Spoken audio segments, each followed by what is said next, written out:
Yes, it's the night of champions. The UEFA Champions League is back, the biggest competition in European club football. And where else do you want to start if not for Real Madrid versus Bayern Munich? These are two of the most successful teams in the history of the UEFA Champions League. 21 massive titles between these two teams. And I promise you, like they say in local parlance, it's going to be a banger. My name is Ade Damola, and you're welcome to Score City, where passion meets purpose. The Champions League is back. Of course, and if you're not in the Champions League, kindly tune down your voice. Let the people here take charge. Even though my team is not in the Champions League, it's actually a good one. At least I've seen it. I went there, I saw it, and I conquered. So that cannot be said of some certain teams, but we'll get into that in a very short while. So let's get it rolling. Ladies and gentlemen, this is going to be a very, very interesting one. Battle between old taker and attempting new taker. Potential new taker. Not potential, and they cannot. Maker. All right. Ladies and gentlemen, All right. quickly, let's start with Bayern Munich and Real Madrid. One very beautiful, interesting start. In the last 9 matches, competitive matches between Bayern Munich and Real Madrid, Bayern has won none. Bide, the Champions League for you, Real Madrid versus Bayern Munich. Yes. What are your expectations? You already said between these two, there's 21 Champions League 21 titles Champions League between titles. them, 15 for Real and 6 for Bayern Munich. Yeah. And this is not just an ordinary match. This is a Champions League heritage versus Champions League heritage. A team, though for Bayern, it will be, I think, deja vu time. Deja vu in the sense that this Real Madrid is a team that have actually been knocking them out. You know, I think the last 2 or 3 times they have met in the Champions League, Real Madrid have actually come out tops. And majorly, Bayern will feel like they should be winning those games, like they should be the one, knocking Real Madrid, due to 1 or 2 reasons. So it's more or less like they are relieving their own trauma from older. And company actually corroborated this one in its person when he said Bernabeu is one of the stadiums that you will not want to, play. You don't want to go to play in the Champions League because it's actually, they really say 90 minutes in the Bernabeu is a very long time. And except for a particular team. it doesn't matter. It doesn't matter. So, but the thing is, this is a team that is going to go head to head, big teams, and Bayern are actually flying at this moment. Domestically in Europe, they have been flying. I think they made second in the group stage of the Champions League this season. Yes, they are top of their league. Behind us now. Almost wrapping up the league already in Germany. Yeah. And in contrast to Real Madrid, Madrid have been wobbling in La Liga. They lost their last game in La Liga too. Then there's this, but one thing you cannot count against Madrid is counting against them in the Champions League. I think they are the masters of this. They are sorcerers in the Champions League. They know how to do it. They always find a way. And that is why I'm always skeptical. I'm always wary of this team because you never can tell what the Madrid side will actually appear to you on that. So I'm actually expecting a very exciting a football match between 2 great teams. Elizabeth, Real Madrid versus Bayern Munich. Real Madrid are playing at home, the Santiago Bernabeu. Yes. Bayern Munich has shown this season that they don't send you. Home or away, if you allow them, they will beat you. They've beaten some of the best teams in club football. They've beaten Chelsea. They've beaten PSG. The only team that defeated Bayern Munich this season was Arsenal. Yes, away from home. Away from home. Will the Santiago Bernabeu play a major factor in this match? This is not the time I expect Bayern Munich to want to face Real Madrid after picking an amazing form in the round of 16 against Manchester City. At home, they did excellently well. They defended well. And we've been mentioning this Madrid's defense that has been shaking, porous, and all of that all through the season. And then when it mattered the most, they impressed me personally. Keeping a clean sheet against the Bulldogs from Manchester City, the Semenyo, the Haaland, the Dogu, and what have you. So, they did excellently well. Now, coming into this fixture, they are facing an extraordinary attack. in Luis Diaz, and there is a probability of having the best striker in the world, that is Harry Kane, to feature in this game, and also Michael Olise, who people have been clamoring for to be a contender for the Ballon d'Or this season, come ending of the season. So for me, I think the Bernabeu might want to play a part, but that attack from Bayern Munich, I don't think they can withstand it. Bayern will definitely score them. So the two of them, they have issue with their defense, and I think it is the best attack that will win the game for me. If you look at the overall head-to-head between Real Madrid and Bayern Munich, it's not really far off. Overall, Bayern Munich have 8 wins, Real Madrid have 10 wins and 3 draws overall between Real Madrid in all competitions. Now, the question I want to ask is, this weekend, Bayern won in a very, very surprising fashion. From 2 goals down. Started scoring, I think, around the 88 minutes. Yes. And eventually won the match. Real Madrid, on the other side, they lost. Will that win, and, it's a contrasting fortune kind of thing, will it play a part in this match that we are going to witness this night? Even if it's want to play a part, I think the Champions League is when Madrid shines better. And then how best would they do it if they are not doing it at home at the Bernabeu Stadium? I don't think that their loss to Mallorca away from home would play a part in this match. I think Madrid want to give their best. And then there's this jinx of them always knocking out Bayern, just like Mide pointed out, all the time when they meet in the knockout stages. So I think they may want to capitalize and then, sit and leverage on that jinx of them knocking out Bayern all the time. I just want to see Bayern put up that great play that they've been doing all through the season, capitalizing on schoolboy errors, be clinical in front of goal, the likes of Diaz doing the wonders, Nicolas Jackson from loan from Chelsea, also coming part to play good ones. So I feel like this weekend fixture will not play a part in that match. Let the better team win. Mide, for this match, where are you seeing the most action occurring? The midfield, attack, or defense? Which team will be attacking more? Which team will be defending more? Obviously, Madrid would, come up with their usual counter-attacking football. They want to soak up pressure, sit deep, and hit Bayern on the break. Now, Bayern is a team that is known for their high energy pressing. They want to dominate you, but in doing that, they are always leaving spaces at the back. I think that is epitomized by that goal by Gabriel Martinelli in that Champions League when they were pushing for an equalizer and they got caught at the back and all of that. So, and that is where Madrid are deadly. In games, they can actually look like they are not in the game, they are not playing well, and they just take one clutch moment from one of their attacking players or any player in the team, because anybody in that team is as good enough presenting the goal. So I expect it to be a game of fine margins. Fine margins in the sense that one team will be doing the defending, trying to contain the other, and the other one will try to overwhelm, dominate, and give. So the issue now is how well can Bayern manage leaving out gaps for the quick fast break from Madrid, and how well will Madrid defense soak up that firepower from that, because that attack is not looking like it's a joke. Combined score from Gnabry, from Kane, from Olise this season. I think that was what I was going to. That is. I wanted to ask Elizabeth. Yes. Madrid have been conceding goals left, right, and center. Like currently, they look like basket. I was checking through the stats now. For Luis Diaz, he has 22 goals and 50 assists this season. Michael Olise has 16 goals and 24 assists. I'm not even talking about Harry Kane. Harry Kane is a unicorn. Let's not even mention Harry Kane. The elephant in the room. Quickly, for Serge Gnabry, you mentioned Serge Gnabry too. Let's see Serge Gnabry stats quickly. Let me just tell you. This season, he has 10 goals, 11 assists. Despite being injured. Those three guys alone, sorry Elizabeth, those three guys alone have combined minimum of 20 goals and assists. You know what? Bayern Munich this season have scored about 100 goals. More than 100. More than 100 goals. I think the only 100 plus. Only 2 teams after Real Madrid, just the season. Manchester City and Arsenal have come close, scoring 100 goals. So that tells you the firepower they have in their attack. You don't want to mess with them.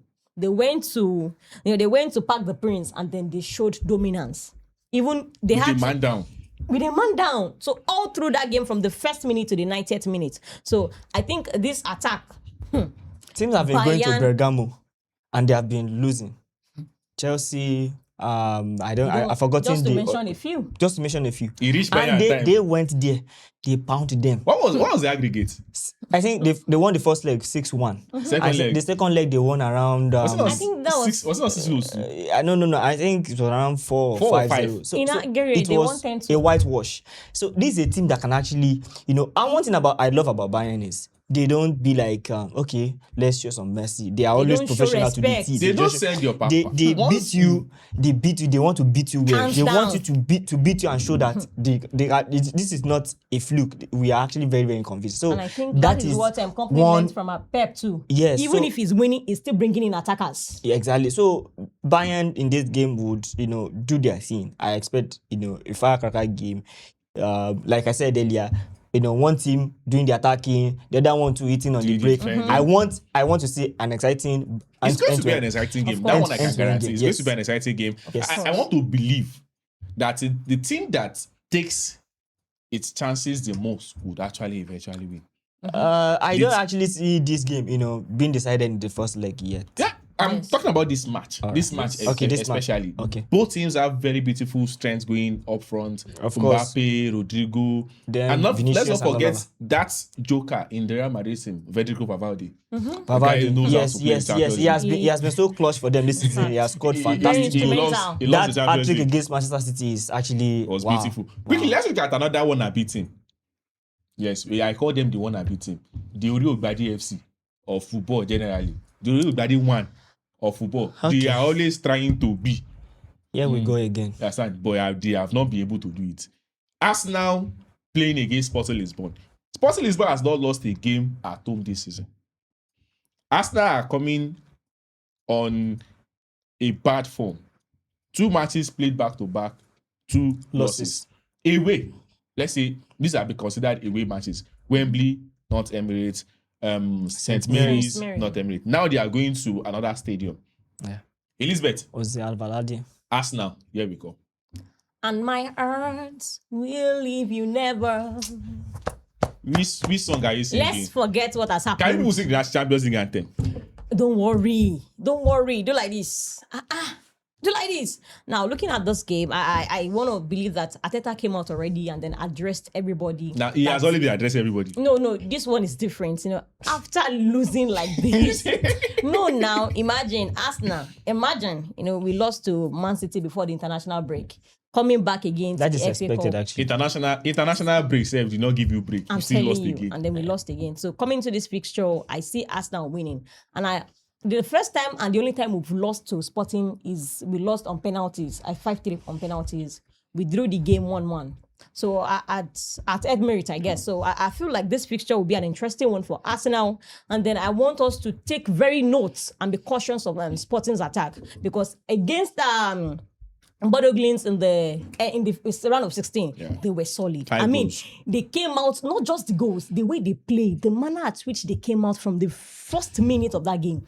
Trinca was disturbing that Bodo Glimt defense. It was troubling them. There was this Luis Suarez. That Yes. guy was just, penetrating from that left wing. They did so. In fact, I was impressed and I was scared at the same time that are these the people I want to go and face in the quarterfinal away from home? I just see that I just want to expect Margaret and Saliba to be in their best performance against these boys, because Trincao no dey joke. There's this guy too, Quenda. That guy is not joking. He has about 7 Just goals. go back from injury. Yeah. So he has about 7 goals contribution in the Champions League. Likewise Suarez and then Trincao. So I expect that Arsenal to put all these things behind themselves, then go forward as they've been doing in the Champions League. They've been winning back to back in the Champions League. Let them continue in that momentum rather. Drop off this negative energy. We've left it for our noisy neighbors, this negative energy. Let's go into the match and then win it. Mide, Ori Ogbadi FC against Sporting Lisbon. 5 matches played, 2 wins, 2 draws, 1 win for Sporting Lisbon. Yes. A very, very close one, Yes. based on history. Yes. Can Sporting shock Arsenal? And let me bring you down memory lane. And that one win. Let me, if you don't remember, let me remind you. That win came in the 2022-2023 season when they knocked out Arsenal in the Europa League. And that would actually come, like psychologically, I think it will play in Arsenal's head. Even though Arsenal have been beating them, but what matters most is that when Sporting and Arsenal played, when it mattered in a knockout phase, they knocked Arsenal out.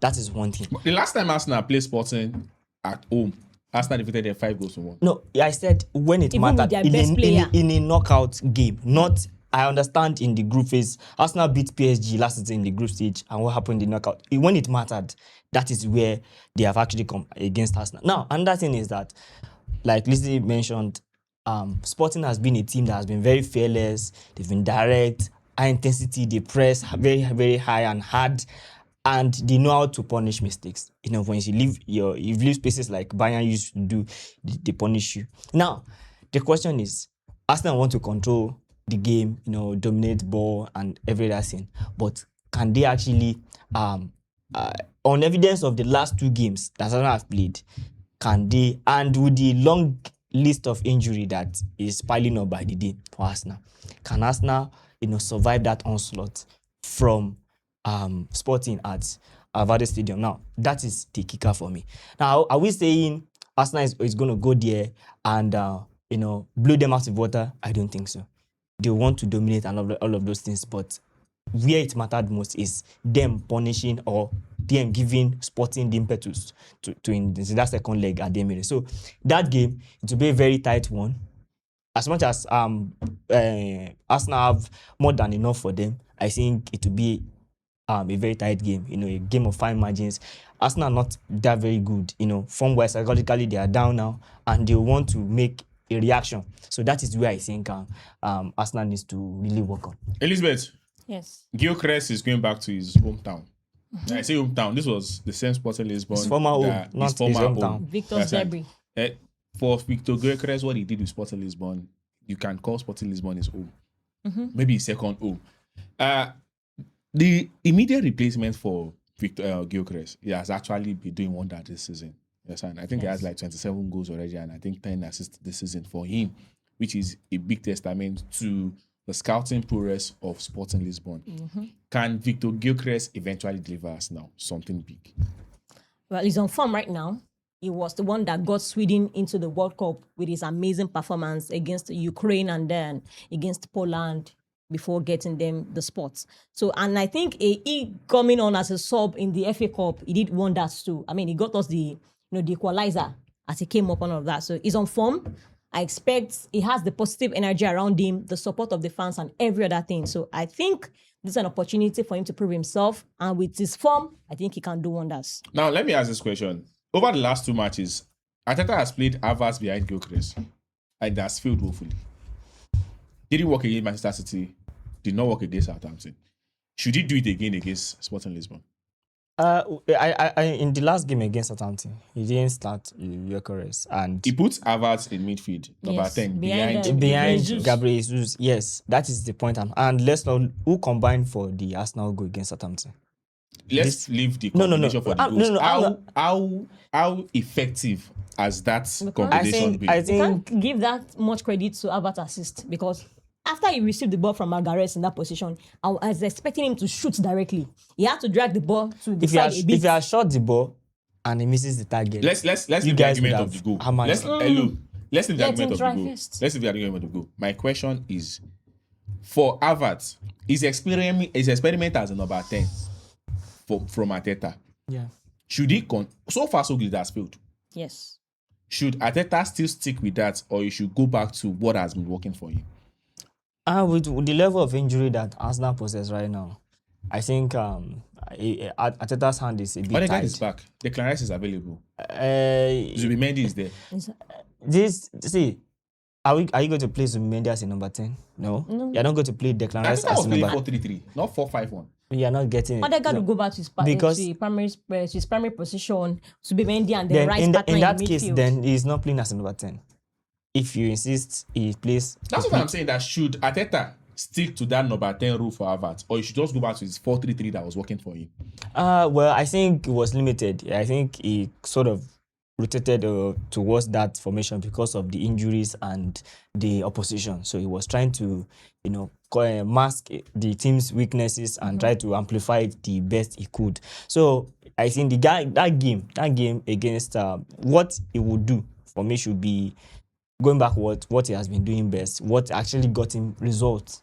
But at the same time, we don't know the level of the fitness of the players. We don't know what is going on in their heads psychologically. Are they ready? Can they do it? So all of these things are something that the manager is saddled with. So we cannot actually say for sure. But so far so good. It has not worked, but it doesn't mean it cannot work. So I don't believe it is actually a bad cannot thing. work. Nobody, we understand you. We understand why you're saying all cannot this. work. Elizabeth, Don't mind this your man. view about this. Of course, he doesn't like us now. So what do you expect him? He will always support that bad thing. See, I hate you now. For me, I think I want to assume and I want to believe that the rest and the rotation he made against Southampton in the FA is because of this Champions League. So I want to see him go back to the normal formation that has been doing wonders for us this season. The Odegaard was solid. He did pretty well against Southampton. Controlled the midfield and the likes. Before he was subbed out. Just bad defending. Exactly. So I'm not going to let him go back to Odegaard. I think we've missed him so much. He's the only player that can give us that line-breaking passes in the squad. He's the only player that can try to, to open up space a little when teams defend us, pack 10 or 9 bosses in front of us. So I think that Odegaard will be instrumental in this game. Rice and then Zubimendi as usual. Will you play Max Domo? For Arsenal, There's none. For Arsenal, I want to believe that the absence of Eberechi Eze has also contributed to what they have faced in the last 2 matches they've played. One thing that I don't understand about fans is the fact that you don't know what you have until what you have is not available. Well, that's that on that concerning the Champions League preview. Just 2 matches available. Some team will move forward. Some team will go back home. Quickly, let me hear your match predictions. Sporting versus Arsenal. Mide. What am I going first? Ask the Arsenal lady. It's my show. Mide, your prediction. Answer. Yeah, I'm saying a Sporting win 2-0. 2-0. Well, that's good. Thank God, say God no be mine. Exactly. You go see tell us where they swing. All these guys, you go see tell us. Sporting Lisbon versus Arsenal. I see Arsenal win 3-1 win. 3-1. Is that not too much to ask? It's not so much to ask. 3-1 win. This is Now how so we they wanna predict show. 4-0 and they chop 2 man. Ladies and gentlemen, the same thing that cannot be Southampton. At home, must be Sporting Lisbon 3 goals Don't to 1. worry. Well, We'll it's be the here. Champions League night, the night of champions. Anything can happen. We've always seen surprises. If Arsenal win 3 goals to 1, it's going to surprise me. Quickly, let's go to the biggest match for the Champions League. What's it called? Quarterfinal fixtures. Real Madrid at home to Bayern Munich. Mide, what's your prediction? Okay, that one I'll go. It's hard to call, but let me go 2-2. 2-2 draw. 2-2 draw. Yes. Wow, 4 goals. That's beautiful. It means advantage Bayern Munich. Elizabeth, your prediction? I want to agree with him to 2-2 draw. 2-2 draw. Yes. First time Arsenal and Chelsea fans going to the same way. No. Ladies and gentlemen, that's our package for you. We love you and we know you love us too. Please remember to follow us on all our social media handles. We need your follow, we need your likes, we need your comments. Please comment your view on this Arsenal and the new brouhaha they found themselves. Can Arsenal survive this? Are they finally losing everything? They've lost 2 trophies already. Just 2 trophies left for them. You can also drop your comment on who will be winning the biggest match for the Champions League fixture for this week. Real Madrid versus Bayern Munich. Also, like and subscribe on our YouTube page at Score City NG. My name is Adedamola. Thank you, Elizabeth and Mide, for coming once again. I really enjoyed your coming. Many gbas. And this time tomorrow, we'll see the results. Someone will be laughing by this time tomorrow. Somebody will be Don't laughing. you worry. No. I hope it's Mide. Somebody will be laughing. And if you're not playing a Champions League, can you? Person we no get Champions League. Imagine. At least we make mouth. At least, calm down Don't now. worry. This is my season. They Ladies play. and gentlemen, hard work pays. See you next time.